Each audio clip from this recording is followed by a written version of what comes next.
கடவுள் அருள் டிவி நேயர்களுக்கு அஸ்ட்ரோ கேஎஸ்ஐயங்காரின் பணிவான நமஸ்காரங்கள். வக்ர குரு பெயர் இந்த வருஷம் புரட்டாசி மாதம், குரோதி வருஷம் புரட்டாசி மாதம் 29ஆம் தேதி செவ்வாய்க்கிழமை அன்னைக்கு, அதாவது 15/10/2024 அன்னைக்கு வக்ரகதி குரு பகவான் அடைகிறார். குரு பகவான் வக்ர நிவர்த்தி பெறுறது அப்படின்னு பார்க்கும்பொழுது தை மாதம் 29ஆம் தேதி, அதாவது 11/2/2025 அந்த காலகட்டத்தில் வக்கர நிவர்த்தி அடைகிறார். இப்போ வக்கரகதியில் பார்த்தீங்கன்னா 120 நாள் வக்கரகதியில் இருக்கார். எப்போன்னா 15/10/2024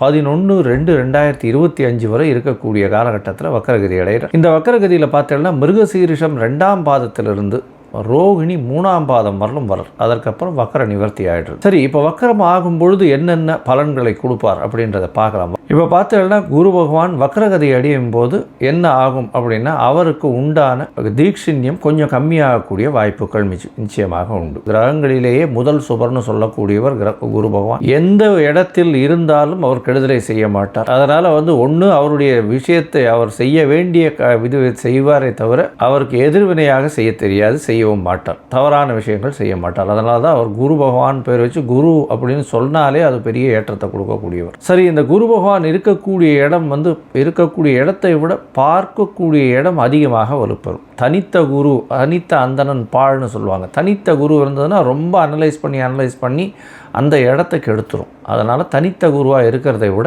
அது பார்க்கக்கூடிய இடம், அதை தவிர அத்தோடு சேர்ந்த கிரகங்கள், அதை பார்க்கக்கூடிய கிரகங்கள் நல்லபடியாக இருந்ததுன்னா பெரிய ஏற்றம் கிடைக்கக்கூடிய காலகட்டம். சரி, இப்போ வக்கர குருவாக இருக்கே, இப்போ எப்படி இருக்கும் அப்படின்னா, வக்கர குருவாக இருக்கும்பொழுது என்னென்ன சுப பலன்கள் கொடுக்கணுமோ அந்த சுப பலன்களை கொடுக்காமல் நிறுத்துவார். இதன் மூலியமாக சுபங்கள் வரக்கூடியது அப்படின்னு பார்க்கக்கூடிய காலகட்டத்தில் சிறு தடங்கள் ஏற்படக்கூடிய காலகட்டமாக அமையும். இப்போ ஏற்கனவே சிறு தடங்களில் இருக்கிறவர்களுக்கெல்லாம் ஒரு நல்ல நேரமாக மாற்றமாக அமையும். அதாவது அப்படியே மாற்றி செய்யும். அதுதான் வக்கரகதியின் ஒரு பெரிய நிமித்தமே. இப்போ வக்கரகதியில் இருக்கும்பொழுது என்ன அப்படின்னு பார்த்தோம்னா, சூரியனுடைய சமசப்தம பார்வையில் குரு வக்கரகதியில் இருக்கும்பொழுது அந்த காலகட்டத்தில் பார்த்தோம்னா சிவராஜ யோகம்னு சொல்லக்கூடியது அமையிறது. இந்த சிவராஜ யோகம் அமையிறதுனால என்ன அப்படின்னா, நினைத்த காரியங்கள் எல்லாமே நிச்சயமாக வெற்றி பெறக்கூடிய வாய்ப்பு உண்டு. இது எப்போ அமையும் அப்படின்னா, சூரியன் விருச்சிகத்தில் வரும்போது, இந்த வருஷம் குருவும் ரிஷபத்தில் இருக்கார். ரிச்சிகம்னா கார்த்திகை மாதத்தில் சூரியன் வரும்போது சிவராஜ யோகம் அமையிறது. இதன் மூலியமாக பார்த்தோம்னா நல்ல ஒரு ஏற்றம் கிடைக்கக்கூடிய காலகட்டமாக அமையும். அது எந்தெந்த ராசிக்கு அப்படின்றத ஒன்றொன்னா பார்க்கலாம். இப்போ பொதுவாகவே இந்த மிருகசீரிஷம் 2ஆம் பாதத்திலிருந்து ரோகிணி 3ஆம் பாதம், இது எல்லாமே ஒரே ராசியிலேயே இருக்குது.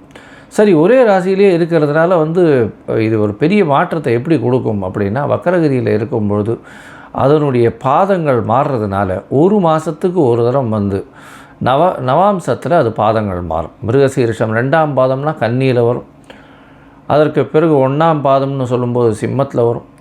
அதற்கு பிறகு ரோகிணி 4ஆம் பாதம் அப்படின்னு சொல்லக்கூடியது கடகத்திலையும், 3ஆம் பாதம்னு சொல்லக்கூடியது மிதுனத்திலையும் வரும். ஸோ இதனால் என்ன ஆகும் அப்படின்னா, அந்த நவாம்சத்தில் இருக்கக்கூடிய இடத்த வச்சு அதனுடைய பலன்களும் மாறும், பார்வைகளும் மாறும். இதனால் என்ன ஆகும் அப்படின்னா, உங்களுக்கு வரக்கூடிய பிரச்சனைகள் ஒரு மாதமோ 1.5 மாதமோ தான் இருக்கக்கூடிய வாய்ப்பு இருக்கும். ஏன்னா கன்னியிலிருந்து சூரிய பகவான் புரட்டாசி 29ஆம் தேதினா 30ஆம் தேதிக்கு மேலே அவர் துலாத்துக்கு போடுவார்.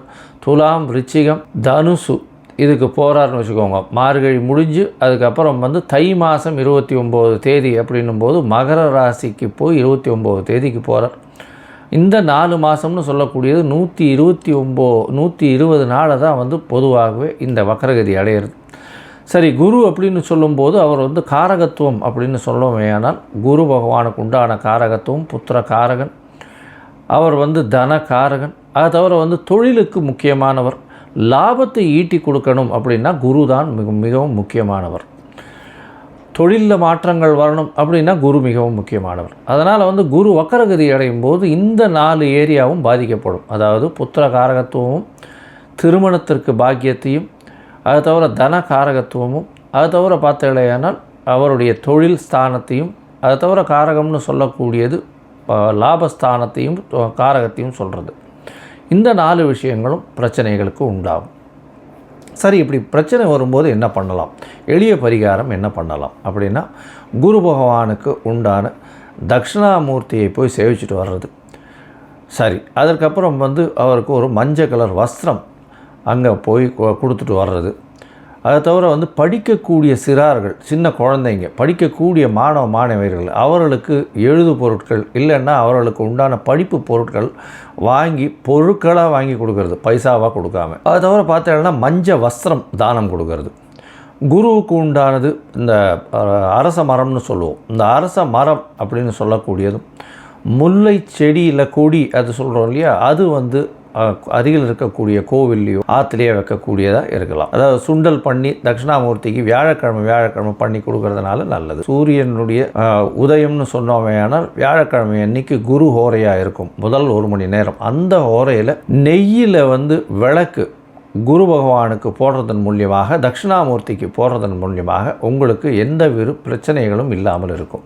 இல்லைன்னா நீங்கள் படித்த ஆசிரியரை போய் வணங்கிட்டு வர்றது, அருகில் இருக்கக்கூடிய மடாதிபதிகள் இவர்களை போய் வணங்கிட்டு வர்றது, இதன் மூலியமாக உங்களுக்கு, அதாவது குரு வக்கரத்தின் மூலியமாக எந்த ஒரு பிரச்சனை வந்தாலும் அது வக்கரம் பிரச்சனைகள் இல்லாமல் செல்லக்கூடும். அதுவும் பண்ண முடியல அப்படின்னா மிகவும் எளிய பரிகாரம் அப்படின்னு சொல்லக்கூடியது பார்த்தேலையானால் காயத்ரி மந்திரம். இந்த காயத்ரி மந்திரம் அப்படின்னு சொல்லும் பொழுது குரு பகவானுக்கு உண்டான காயத்ரி மந்திரத்தை ஒரு நாளைக்கு 3 தடவையாவது ஜபிக்கிறதன் மூலியமாக இந்த காயத்ரி மந்திரம் ஒரு நல்ல ஏற்றத்தை கொடுத்து உங்களுக்கு மாற்றத்தை நிச்சயமாக கொடுக்கும். சரி, இப்போது ஒரு ராசியாக மேஷம் முதல் மீனம் வரை இந்த குரு வக்கர பெயர்ச்சி என்ன செய்யும் அப்படின்றத பார்க்கலாம். இந்த குரு காயத்ரி அப்படின்னு சொல்லக்கூடியது ஓம் ரிஷபத்வஜாய வித்மஹே கிருணிஹஸ்தாய தீமஹி தன்னோ குரு பிரச்சோதயாத் அப்படின்ற மந்திரத்தை ஒரு நாளைக்கு 3 தடவை சொல்றதன் மூலியமாக பிரச்சனைகள் எல்லாம் குறையும். அது இல்லையா,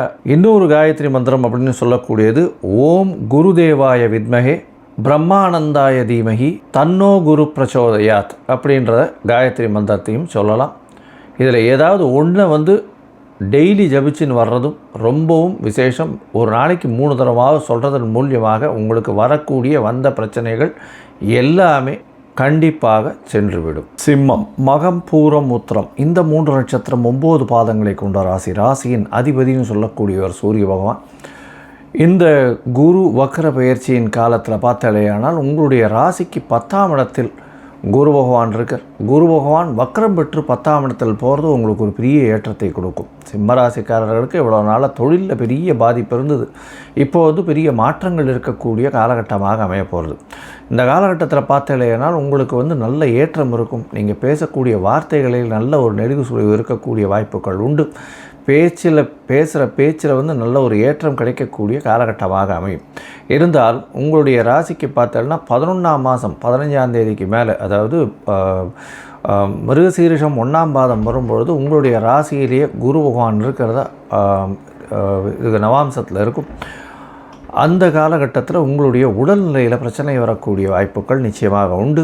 மனச்சோர்வு ஏற்படும், மன அழுத்தம் ஏற்படக்கூடிய வாய்ப்புகள் ஒரு 1.5 மாதத்துக்கு உண்டு. நவம்பர் 20 தேதிக்கு மேலே பார்த்தாலேயானால் மனச்சோர்வுகள் அதிகமாக இருக்கக்கூடிய காலகட்டமாக அமையும்.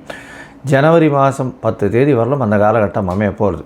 உங்களுடைய ராசிக்கு 10ஆம் இடத்தில் இருக்கக்கூடிய குரு பகவான் வக்கரகதியில் உங்களுடைய ராசிக்கு 2ஆம் இடத்தை பார்க்குறது மூலியமாக பேச்சில் நல்ல ஒரு ஏற்றம் இருக்கும். ஆனால் நிதானம் தேவை. இந்த அக்டோபர் 15லேருந்து நவம்பர் மாதம் 15-20 தேதி வரலும் பார்த்தாலேயானால் நல்ல ஒரு ஏற்றம் இருக்கும். இருந்தாலும் உங்களுக்கு சனி வக்கரகதியிலிருந்து நிவர்த்தி ஆகிறதுனால அதனுடைய பார்வை உங்களுடைய உடல் நலத்தை கெடுக்கக்கூடிய காலகட்டமாக இருக்கும். தொழிலில் பெரிய ஏற்றம் இருக்கக்கூடிய காலகட்டம். புதிய தொழில் அமையக்கூடிய வாய்ப்புகள் நிச்சயமாக உண்டு. பேச்சில் நிதானம் தேவை. பணவரவிற்கு பஞ்சம் இருக்காது. குடும்பத்தில் சிறு சிறு பிரச்சனைகள் ஏற்படக்கூடிய வாய்ப்புகள் உண்டு. அரசாங்க உத்தியோகம், அரசாங்கத்தில் இருப்பவர்களுக்கு பிரச்சனைகள் இருக்கக்கூடிய வாய்ப்புகள் உண்டு. அரசு துறை மூலியமாக பிரச்சனைகள் வரும். அதை தவிர அரசியல்வாதிகளாக இருப்பவர்களுக்கு சிறு சிறு பிரச்சனைகள் இருக்கக்கூடிய காலகட்டம். அதாவது நவம்பர் 4ஆம் தேதியிலிருந்து சனி வக்கர பெயர்ச்சி ஆனதுக்கு அப்புறத்துலேருந்து சிறு சிறு பிரச்சனைகள் வரக்கூடிய வாய்ப்புகள் நிச்சயமாக உண்டு உடல் நலத்தில். உங்களுடைய ராசிக்கு பார்த்தலையானால் 4ஆம் இடத்தை குரு பார்க்கறதுனால உடல் நலத்தில், அதாவது உங்களுடைய தாயின் உடல் நலத்தில் நல்ல ஒரு ஏற்றம் இருக்கக்கூடிய காலகட்டம். அதை தவிர படிக்கக்கூடிய மாணவர்களுக்கு நல்ல ஒரு ஏற்றம் கிடைக்கக்கூடிய காலகட்டமாக அமைய போகிறது. அதாவது இந்த 120 நாளில் 4 மாதங்கள் 30 நாளாக பார்த்தோம்னா 4 மாதங்கள் முதல் ஒரு மாதம் வந்து அந்த அளவுக்கு ஏற்றத்தை கொடுக்காது. நவம்பர் 15 நவம்பர்லேருந்து அக்டோபர்லேருந்து 15 அக்டோபர்லேருந்து 15 நவம்பர் வரலும் பார்த்தேலையானால் உங்களுக்கு அந்த அளவு ஏற்றத்தை கொடுக்காது. இருந்தாலும் அந்த காலகட்டத்தில் அதற்கு பிறகு வந்து ஒரு மாதம் வந்து உடல் நலத்தில் சற்று பாதிப்பை ஏற்படுத்தக்கூடிய வாய்ப்புகள் உண்டு. உங்களுடைய ராசிக்கு பார்த்தேலையானால் டிசம்பர் மாதத்தில் வெளியூர் வெளிமாநிலம் வெளிநாடு போகக்கூடிய பாக்கியம் இருக்கக்கூடும். உடல் நலத்தில் பின்னடைவு இருக்கக்கூடிய வாய்ப்புகள் உண்டு. திடீர் பணவரவு வரக்கூடிய வாய்ப்புகள் உண்டு. தொழிலில் வந்து மாற்று தொழில்கள் வரக்கூடிய வாய்ப்புகள் உண்டு. இருக்கக்கூடிய தொழிலில் சற்று பின்னடைவு இருக்கக்கூடிய வாய்ப்புகள் நிச்சயமாக இருக்கும்.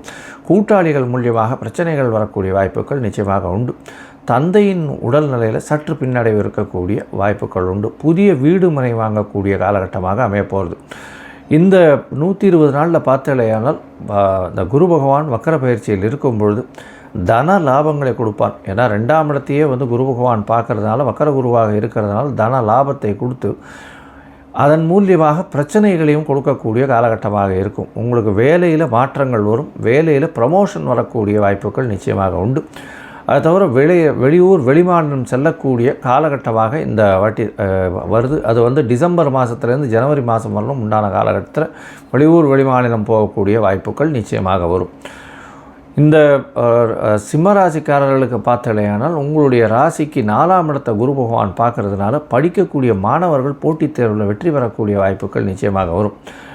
இதை தவிர பார்த்தலையானால் இந்த சிம்மராசிக்காரர்களுக்கு இந்த வக்கரகதியான குரு பகவான் அந்த அளவு ஏற்றத்தை கொடுக்கறதில்லை. இதன் மூலியமாக அவர்கள் அருகில் இருக்கக்கூடிய திருச்செந்தூர் முருகப்பெருமானை போய் சேவிச்சுட்டு வர்றதன் மூலியமாக உங்களுக்கு எல்லா விதமான ஏற்றங்களும் மாற்றங்களும் நிச்சயமாக வரும். அதை தவிர நீங்கள் குரு பகவானுக்கு உண்டான காயத்ரியும் சொல்லியிருக்கேன். இந்த காயத்ரி வந்து ஒரு நாளைக்கு 3 தரம் சொல்கிறதன் மூலியமாக உங்களுடைய வந்த பிரச்சனைகள், வரக்கூடிய பிரச்சனைகள் எல்லாமே நல்லபடியாக தீர்ந்து போகும். கடவுள் அருள் டிவியை பார்த்தமைக்கு நன்றிகள். மேலும் இது போன்ற தகவல்களை தெரிந்து கொள்ள கடவுள் அருள் டிவியை சப்ஸ்கிரைப் செய்யுங்கள். மறக்காமல் பெல் ஐக்கானை கிளிக் செய்யுங்கள்.